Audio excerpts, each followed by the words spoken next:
Sí. Si estás viniendo para acá, me imagino que ya debe ser historia, pero eso fue lo que nos atrasó. Carlos Raimundi está en línea. Bueno, fue embajador en la OEA, es abogado, docente universitario, también ex diputado de la Nación, de la provincia de Buenos Aires. Le damos la bienvenida. Gracias, Carlos, por estar ahí. Buen día. Buen día, al contrario, gracias a ustedes, un gusto muy grande conversar.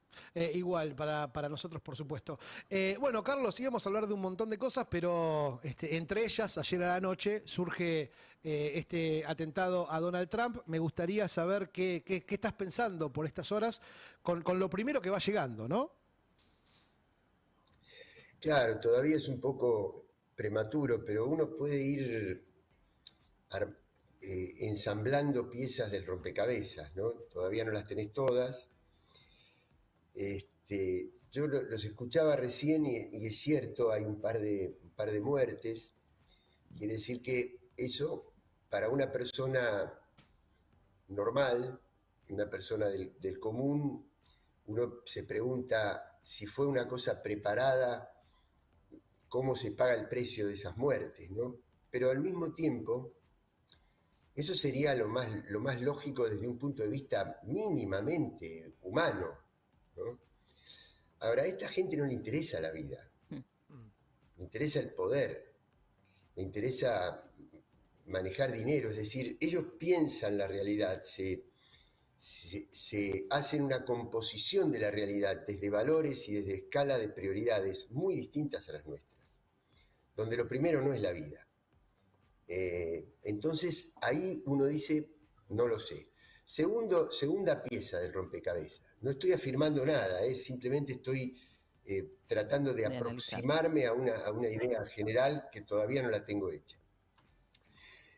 La segunda pieza, una fórmula, como ustedes también decían recién, archiconocida, que es la del hecho aislado, ¿no? La de la persona que tiene una psicopatía individual y comete un atentado. En algunos casos puede haber sucedido así, pero en otros no, en otros son sistemas, son cosas que se van armando. Lo mismo pasó con Kennedy, y hoy todavía, mira, yo recuerdo cuando en algún momento, enrostrándonos la falta de claridad de nuestro sistema judicial, que en Estados Unidos me han enrostrado que todavía no había responsables por la AMIA, ¿no?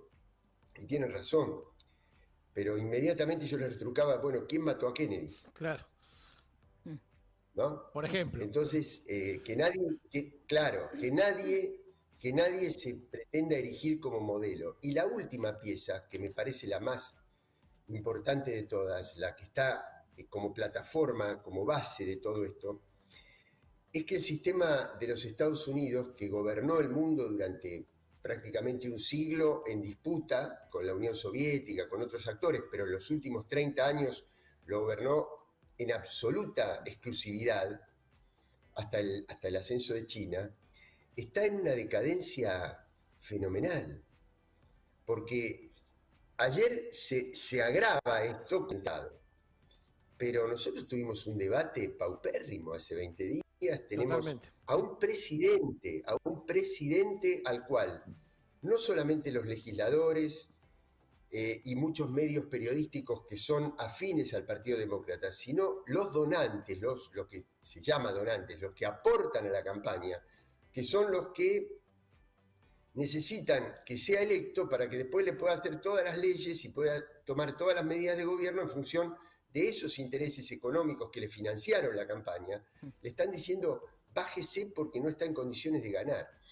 Entonces, ni hablar de lo que fue el punto de inflexión del asalto al Capitolio, porque asaltar a una institución de gobierno era del tercer mundo, no de los Estados Unidos. Totalmente. Digo, para el imaginario de la prensa occidental, ¿no? Sí, bueno, y un Capitolio que es casi sagrado, ¿no, Carlos? Claro. Entonces, yo creo que el factor común de todo esto es la decadencia, que hoy se puede expresar en un atentado, mañana en un debate pobre, después en cualquier otra cosa. Bueno, la Corte Suprema de los Estados Unidos, que fue integrada por nuevas mayorías por Trump cuando fue presidente, hasta el año 2020, ya le perdonó las causas. Quiere decir que lo que quiero decir como conclusión de esto, y tiene que ver con lo que nos atañe a nosotros como país y como América Latina, es, miren señores, estas personas, este sistema ya no puede ser más modelo ni evangelizador de nada, porque están en una decadencia tremenda. Y nosotros tenemos la gran oportunidad de construir integración y soberanía, que lamentablemente teniendo un monigote como el que tenemos en la Casa Rosada, la estamos desperdiciando, esa oportunidad histórica es tremendo, nos están tomando a la risa en muchos lugares. Pero no importa, nosotros tenemos que seguir machacando porque esto está pasando en la Argentina, se tiene que terminar y se va a terminar lo antes posible. Sí, yo pensaba, digo, ya para cerrar lo de Estados Unidos, y si querés, Carlos, hablar un poco más sobre, bueno, Milei, ¿no? Que de hecho está reunido por estas horas con millonarios que son aportantes a la campaña de Biden, fundamentalmente, que deben estar haciéndose también estas preguntas. Él, simpatizante más de Donald Trump, ¿no? Compañero, amigo, esperando quizás mucho, ¿no? Para encontrar algún tipo de salida en la economía argentina, que Trump gane y que eso destrabe quizás al Fondo Monetario. Me parece una visión muy infantil, si es así. O sea, me consta hasta ahí que esto suceda, pero bueno, no tuve la oportunidad de preguntárselo a Milei, ¿no? Por ejemplo. No va a pasar eso, ¿eh? En primer lugar, los aportantes de Biden y los aportantes de Trump tienen diferencia de matices en cuanto a los sectores que representan dentro de la economía de los Estados Unidos. Totalmente. Pero no tienen ninguna diferencia en cuanto a la incidencia estructural que tiene el capital financiero sobre nuestra región. Son dos planos distintos. Pensar que va a haber un gobierno bueno y un gobierno malo de los Estados Unidos, porque te diría, como contracara de eso, a mí me tocó. El gobierno de Alberto Fernández creía que si llegaba Biden iba a mejorar la situación financiera del país. Sí. ¿No? Es lo mismo que sucede ahora, pero en espejo, ¿no? La contracara. Pero por eso no va a suceder. Después, creer o esperar esperar del financiamiento externo, en este momento, nosotros nunca creímos en eso. Nosotros siempre creímos en un país pujante, que ese es el autofinanciamiento de un proyecto económico. Por eso, por más que vos le des ley de bases, le des un régimen especial de inversión, etcétera, las empresas cierran y se van, porque lo que no tienen es mercado interno. No tienen perspectivas de desarrollo aquí. Por eso cuando, por ejemplo, una automotriz o cualquier empresa, inclusive bancos de Occidente, que la política de los Estados Unidos le dicen no vayan a China porque es una autocracia, los tipos te dicen, ¿saben qué pasa? Que en China es donde vendemos, claro, y donde nos dejan funcionar, porque hay millones de personas que salieron de la pobreza y pasaron a ser clase media. En otra escala, menor en cantidad, en América Latina y en Argentina en particular pasa lo mismo. La única manera que tenga éxito a largo plazo un modelo es cuando hay un país que funciona. Por eso vos inclusive le pones reglas al capital, le pones límites, pero hay un mercado interno que funciona. El capital viene y se queda, y ahora se va. Y lo segundo es que, a diferencia de la etapa de Menem, porque hay muchas políticas muy parecidas de liberalización de la economía, ahora tenemos cielos abiertos, exacto, las privatizaciones, todas esas cosas. Pero ¿qué sucede? En los 90 los Estados Unidos acababan de ganar la Guerra Fría, no solamente tenían el sistema capitalista, sino que se apropiaron de todo el sistema socialista y inundaron de liquidez financiera el mundo. Entonces había dinero para recibir y con eso disimular el ajuste interno, la pobreza interna por unos años, hasta que ya en los últimos años 90 no aguantó más y vino la crisis. Hoy, primero, eso no existe en el mundo. Sí. Y segundo, si hay un excedente económico, lo utilizan para financiar la guerra de Ucrania y la guerra de Medio Oriente, no a Milei. Así que es catastrófico. El régimen el RIGI, que se aprobó el otro día, que se acaba de convalidar en el boletín oficial, no solo te dice tenés que entregar empresas, sino que te dice el dinero con la que las compren no hay necesidad de traerlo al país. Tremendo. Por lo tanto, entregaste la empresa y entregaste el dinero. Por eso te digo que me parece que tenemos que hacer todo lo posible para acelerar los tiempos del desgaste de este modelo y que no me vengan con que no soy institucional, le tiene que ir bien al país. No, al contrario, justamente para que le vaya bien al país es que esto se tiene que terminar. Porque termino con una pequeña comparación. Nosotros tenemos que diferenciar, permitime 30 segundos. Sí, diferenciar instituciones sustantivas de la democracia con instrumentos de la democracia. Hoy algunos pacatos republicanos formalistas de billutería. Sí, de doble vara berreta. Claro, ¿qué es lo que te dicen? No, porque tenemos que hacer que se cumplan los plazos institucionales. Mira, los plazos institucionales vendría a ser como comparar la comida nutritiva con la cuchara, ¿no? Es decir, ¿de qué te sirve defender la cuchara si no tenés comida? La cuchara sirve cuando vos tenés alimento y lo utilizás como un instrumento que te facilita la ingestión. Pero cuando vos tenés un plan que lo que te destruyó fue la industria, los medicamentos, la salud, la vivienda, la obra pública, el trabajo, la alimentación, ¿de qué te sirve cumplir los plazos de una comisión del Parlamento si vos lo que no tenés es la sustancia? Entonces, este es un gobierno que el antidemocrático es el gobierno que aplica un plan que quiebra las instituciones fundamentales, sustantivas de la democracia. Entonces, que nadie me venga con que lo importante son los plazos institucionales. Sí, darle gobernabilidad, cuando vos lo que te está faltando es la comida. Sí, darle gobernabilidad, Carlos, como se vio esto que vos decís, no quizás su punto culmine, por decirlo de alguna manera, se vio durante el proceso de la votación de la ley bases, ¿no? Muchos diciendo hay que darle gobernabilidad, ¿no? Pero no estoy de acuerdo con nada de lo que está haciendo. Y entonces, muchachos, ¿sobre qué estamos hablando? Es una trampa, es darle herramientas a un gobierno que está destruyendo el país. Sí. Destruyendo, pero porque te saca lo básico, lo fundamental. No es un problema de políticas de derecha o políticas de izquierda. Te saca lo básico. Te quita todo, te quita los recursos, se los entrega a los monopolios. Para eso está hoy en Estados Unidos otra vez. A él no le interesa gobernar la Argentina, le interesa entregar los recursos de la Argentina. Sí, y en relación a esto, y ahí te dejo, Fer, perdóname, que Fer te quiere hacer una pregunta. Digo, cuando bien decías, ¿no? Che, las empresas que vengan, no sé, una minera que venga a invertir, no tiene que traer los dólares, no le tiene que comprar a las pymes argentinas, bueno, etcétera, etcétera, etcétera. Cuando uno empieza a decir, pero bueno, entonces, ¿qué es lo que queda en la Argentina? ¿Qué es todo eso por, no sé, 50 puestos de trabajo? O sea... sería esa la lógica, más o menos. Y que de esos 50 debe ser 25 medio zaraza y los otros... No, lo que pasa es que, la verdad, nosotros sufrimos una derrota muy profunda, porque la derrota del 2015 fue una derrota electoral y política, si vos querés. Pero esta fue una derrota cultural, esto fue mucho más al fondo. Sí, algo que Milei se toma muy en serio. Pero obvio, porque es un artesano de eso. Claro.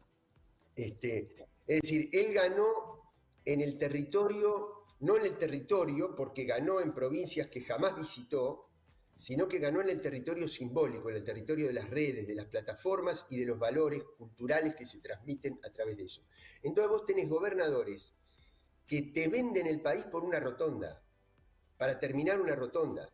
¿Entendés? Entonces ahí es donde está como subvertido, trastocado el orden de prelación de los valores, y eso es muy profundo. Es decir, vos tenés hoy personas que te dicen, como a mí me va tan mal, yo quiero que a vos también te vaya mal. Es una especie de solidaridad negativa. Es decir, estos son problemas culturales muy profundos. Por eso yo creo que nosotros, y además agregale, que nosotros cansamos mucho a la gente, la desorientamos, hicimos un gobierno muy malo, entonces la gente ya no quiso hablar con nosotros, no quiso escucharnos, recuperar esa capacidad de diálogo, recuperar esa capacidad de interlocución, sobre todo con jóvenes y trabajadores del mundo informal, trabajadores y trabajadoras. No estoy diciendo solo pobres, ¿eh? Hay mucha riqueza en el mundo informal también, ¿eh? Hay mucho dinero, Sí, totalmente. pero digo que se hacen una composición de la realidad desde valores distintos a los nuestros. Entonces hay que recuperar esa interlocución. Y para eso hay que empatizar y hay que reconocer nuestros propios errores y todo lo que nos faltó hacer. Nosotros pospusimos el debate de la inseguridad, pospusimos el debate de que las pymes están agobiadas por impuestos que no entienden, como si fuera un galimatías, un jeroglífico, cómo resolverlo. Ni el mejor contador te lo resuelve. Bueno, todas esas cosas nosotros durante años los fuimos como dejando de lado esos debates, ¿no? En función de los derechos, de la distribución de la riqueza, del Estado, que es muy importante, muy importante. Otra cosa, y perdóname que me extienda, pero porque creo que necesitamos hacer este ejercicio. Mira, van a pasar sobre mi cadáver antes que yo deje de defender el Estado y la educación pública. Pero, convengamos que a mucha gente el Estado y la educación pública no le llegan bien. Es decir, se dan cuenta de que no funcionan. Entonces, nosotros tenemos que defender el principio, pero al mismo tiempo hacerlo eficiente para que realmente a una persona, porque ¿qué es el Estado? Para algunas personas el Estado es la salita donde la atienden en el primeros auxilios, o es el juego de la plaza donde lleva al nene después del jardín. Si eso no funciona, y vos le decís, hay que defender el Estado, entonces viene otro tipo y te dice, ve que el Estado es una porquería. Entonces vos se lo creés. Y ahí es donde la educación pública no hizo lo suficiente para afianzar el pensamiento crítico, el análisis, que cuando hay una cosa del Estado que no funciona bien, lo que tenés que hacer es resolver esa dificultad, pero no terminar con el Estado. Porque como si yo te dijera, tengo una lastimadura en la pierna, y viene Milei y te dice, yo te corto la pierna. La lastimadura no la tenés más. Claro. Eso es lo que está haciendo él. Entonces, ¿nosotros qué tenemos que hacer? Volver a un equilibrio, es decir, defiendo esto, pero al mismo tiempo me tengo que dar cuenta que no funciona bien y que tengo que resolver los problemas que están creados en el Estado, en la educación, en el sistema tributario, en la seguridad. ¿Para qué? Para que la gente quiera volver a hablar con nosotros. Ahí vamos a volver de nuevo, ¿no? a nuestro rol como administradores del Estado, pero quiero que Fer te pregunte, que pobre la cortés un poco. Está bien. Carlos, ¿se puede caracterizar el presente político de la Argentina desde diferentes planos? Me gustaría que nos ayudes a analizarlo y a verlo.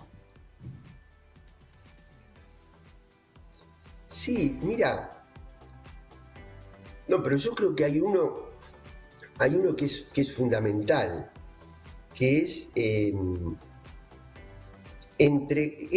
reemplazar. Yo creo que el mundo en este momento, porque uno dice China, Estados Unidos, sí, yo acabo de escribir un artículo en una plataforma que se llama Tectónicos, que es muy interesante, hay muchos autores de altísimo nivel, donde planteo que es cierto que hay una disputa entre lo que representa Estados Unidos y lo que representa China en este momento, pero hay algo más profundo que es lo siguiente. ¿Quién nos va a gobernar? ¿Los mercados?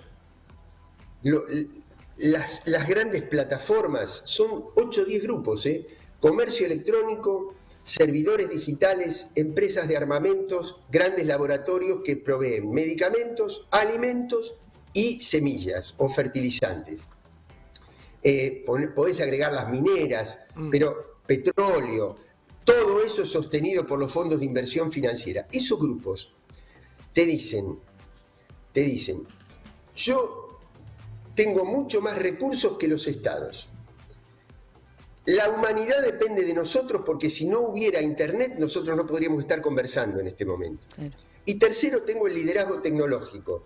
Es decir, mi presupuesto para dar el salto tecnológico y conseguir innovaciones es muy superior a las universidades públicas. ¿Por qué tengo que yo disciplinarme a la política? Si soy muy superior a la política. Eso es lo que representa Milei, el anarcocapitalismo. Es decir, anarquía, ¿por qué? Porque desconoce e intenta destruir el Estado. Pero no como el anarquismo histórico, que era transferir poder estatal a las masas obreras organizadas, bueno, claro, sino a los grandes monopolios. Eso es. Y del otro lado, vos tenés un eje del mundo que está en crecimiento que te dice, no, tiene que haber autoridad pública. En China hay capitales privados, pero desde luego fluyen los capitales privados, pero no pueden echar un trabajador, porque el trabajo no es una cuestión de mercado, es un bien social, Tal cual. es un bien que te permite organizar la sociedad. Esto es lo que representa Milei. Para representar eso y para entregar el país, tiene que hacer todas las barbaridades que está haciendo, es decir, priorizar su histrionismo, su agresividad, su disruptividad. ¿Por qué? Porque él tiene que romper el orden según el cual lo público tiene que manejar lo privado. ¿Para qué? Para que lo privado maneje lo público. Y con Patricia Bullrich de ministra de Seguridad, ¿no? Bueno. También para que pueda gobernar. Es que el Claro, Estado, claro, es pero un combo. es que es clarito, mira, es clarísimo. Mira, cuando el Estado resigna toda su función económica y social, es decir, te desregula todo, le queda una sola función: ser ministro de Seguridad. Ya el Estado no es Estado en términos generales, sino que tiene que ser quien le garantice la seguridad desde el punto de vista represivo a quienes gobiernan verdaderamente, que son los mercados. Por eso, pero esto es un problema en el mundo también. Tal cual. Es decir, vos desregulás, entregás el poder del Estado, eso genera pobreza, y la pobreza después se convierte en migrantes forzados que tienen que salir forzosamente de sus tierras y llegar a los países centrales. Y ahí es donde los países centrales que desconocieron el Estado te dicen: no, momentito señor, usted acá no entra porque este es mi Estado. Ahí se vuelve a levantar la bandera del Estado. Bueno, acá pasa lo mismo. Cuanto más resignás en lo económico, cuanto menos interviene el Estado en lo económico y en lo social, más tiene que intervenir en lo represivo. Cuando vos intervenís más en lo económico, generás más armonía social, más desarrollo, aflojás lo represivo y el Estado tiene un rol mucho más amigable. Bueno, Milei, digamos, durante la campaña lo dijo muy claramente, quizás no tomamos dimensión reales a qué se refería, pero él varias veces dijo que pensaba en un Estado solo para seguridad y justicia. Listo, digo, justicia Claro, para si vos la no propiedad privada. Claro. Claro, pero ahí hay dos, yo creo que ahí hay dos planos que son gravísimos. Uno es el económico, vos decís, para que funcione eficientemente la seguridad y la Tal justicia, cual. vos tenés que recaudar impuestos, lo tenés que financiar eso. Claro. Este es el plano económico, pero el otro es renegar de los impuestos. El impuesto es fundamental para que vos abras una canilla y salga agua. Claro. Yo digo, una naviera multinacional te dice: yo vengo y saco la riqueza del país, me lo deben a mí, me lo deben a mí. No, para que ese barco pueda entrar en un puerto, tiene que haber un canal previamente, una ruta preestablecida, un práctico, una infraestructura y una logística que le permita descargar el container, contabilizar, saber cuánto tiempo se va a quedar, proveerle de los insumos, recargar el combustible. Todo eso lo hace otra gente, y para que lo haga otra gente tiene que haber una administración general. Y para que haya una administración general hay que pagar impuestos.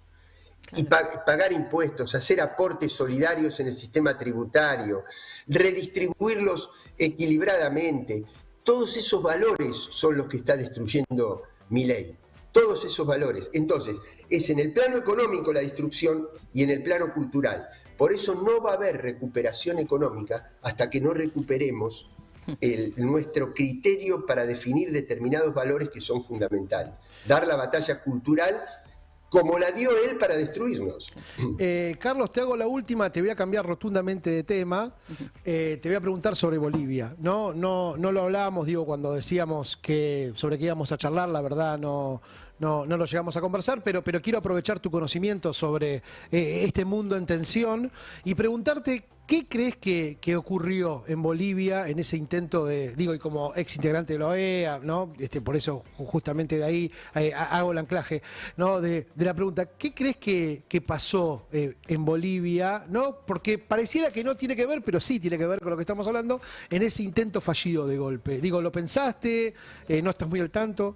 Sí. No solamente lo pensé, sino que conozco a mucha gente de Bolivia y gente que está enrolada en los dos sectores del MAS que están disputando, el del presidente Arce y el del expresidente Evo. Ahí sí yo con más certeza te diría, ahí no sospecho de un autoatentado. Volviendo al principio con lo de Trump, claro, que no sabemos y que puede ser No, aquí yo no sospecho.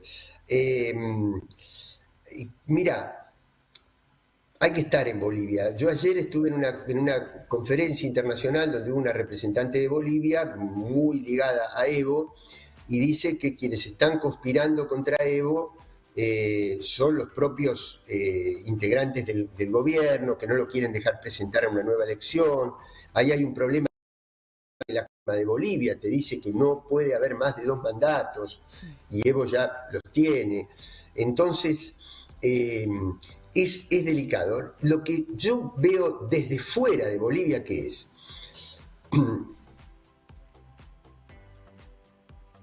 Ay, lo perdimos, me parece. Bueno, estaba muy interesante. Sí, ahí vamos porque... a retomar con Carlos. Esta pregunta no la teníamos pautada. No, bueno, pero es bueno, sé que interesante ver conoce ese... mucho sobre el tema. Y en realidad, Carlos no lo menciona, pero cuando dice estoy seguro que no es un autoatentado, tiene que ver con que el general que lleva adelante, me imagino, ¿no? El general que lleva adelante ese intento de golpe, lo que dice en un momento cuando se sienta acorralado, ya retirándose y con el golpe fallido, que Arce le pidió como una suerte de golpe de efecto para afrontar lo que venía en su gobierno, ¿no? Sí. Entonces, Carlos creo que arranca por ahí.